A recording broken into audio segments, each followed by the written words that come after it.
Keeping with the DC universe, when Bruce Wayne went away and came back as Batman, he could come back and pretty much enact his plan because he didn't have family and friends to come back to. What's it like for you as Arrow coming back and having your friends, your old life but also this new mission, and you have to balance the two?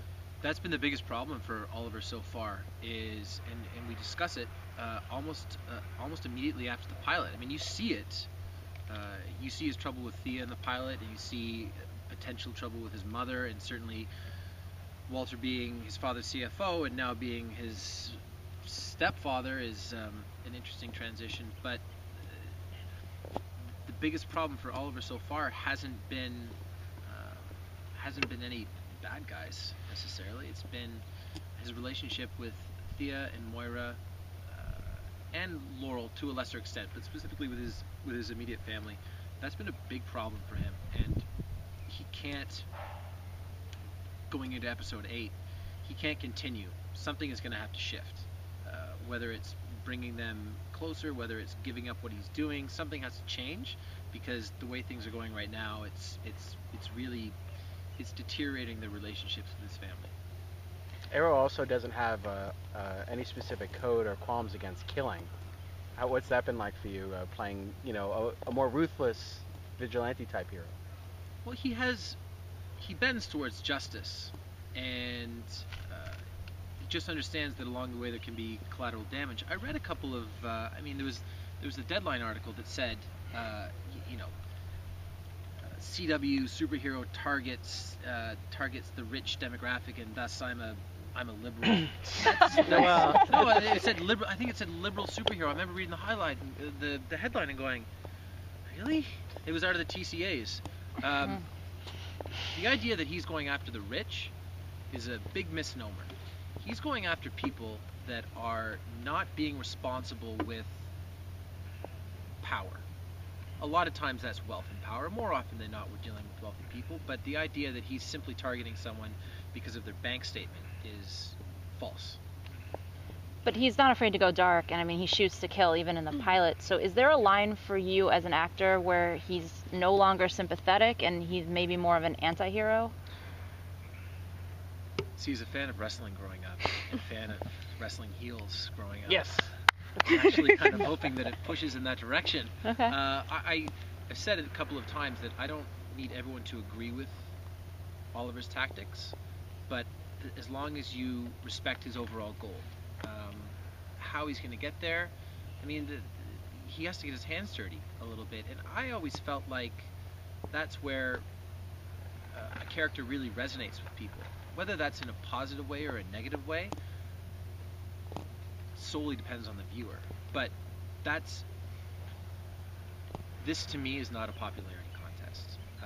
As long as the television is compelling, then I don't really care if people like him or dislike him.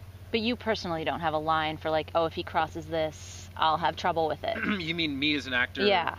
No. Okay. No, I play Urine Vandersloot on TV. It's just it's and not that there's any comparison whatsoever. But no, I'm a very small piece in this machine, despite the size of me on the poster. And I trust Andrew Kreisberg and Mark Guggenheim and Greg Berlanti implicitly, and I also trust them because I don't know what their overarching plan is necessarily. We've had discussions, but they haven't said to me, in episode 22, if we get there, this is what happens, and then if we get to come back for a second season, this is what happens. The hope that I had coming into the series, based on how Oliver came back, and this is the sort of only overarching thing that I can look towards, but the hope that I had coming into the series was that his experience on the island would be really brutal, and that it would strip him down to basically nothing, so that he could be reformed with no traces whatsoever of the person that he was before he went there. And so far, that has happened. The island stuff is awful. It's rewarding, but those days are long, hard. Well, speaking of the stuff on the island, obviously they've been vocal about their intention to kind of dole that information out throughout the course of the series, but Mhm. for you as an actor, Oliver's already gone through all of that stuff. So have they kind of told you things beyond what their plans are for the season, for the first 13, etc., so that way you have this information so you can play him correctly, or are they kind of just giving you the as the scripts come? A little bit of both. More of the latter, because again, it's television. Yeah. And I know we haven't gone to the island every episode, which is one of the things that I like about the series is that we're not necessarily married to a format. But the idea has always been, and Andrew and Mark have said this, that when we see Oliver in the opening moments of the pilot, it's after whatever the climactic moment of his island experience was, the big fight, the big resolution, the big reveal, whatever. And if I have any questions about things and their significance or about directions to take things, then I'll ask. But whenever I've spoken with Andrew and Mark, they really like where the character is on the island, and I really enjoy playing him because he's kind of he hasn't totally found his legs yet. He's sort of petulant. He's a little bit of a brat, and there was one instance where I got to scream, and I didn't have to worry about embodying it with all this masculinity, and I just sort of went like that. It was really fun. I enjoyed it. As an actor, it's an interesting exercise. What can you tell us about the epic love triangle, or does Tommy stand a chance? I think the fun thing about this show right now is the depth of each character. I mean, we see Tommy in the pilot as this swashbuckling, carefree individual, and as we move through the series, we get to see a real substance in him, and that our friendship is important. And if I'm being, as Oliver, if I'm being truthful, I know what I did to Laurel, and I know how important Tommy's friendship is to me, and if the best way for both of them to be happy is with each other, then I wouldn't stand in the way. That doesn't change how I feel.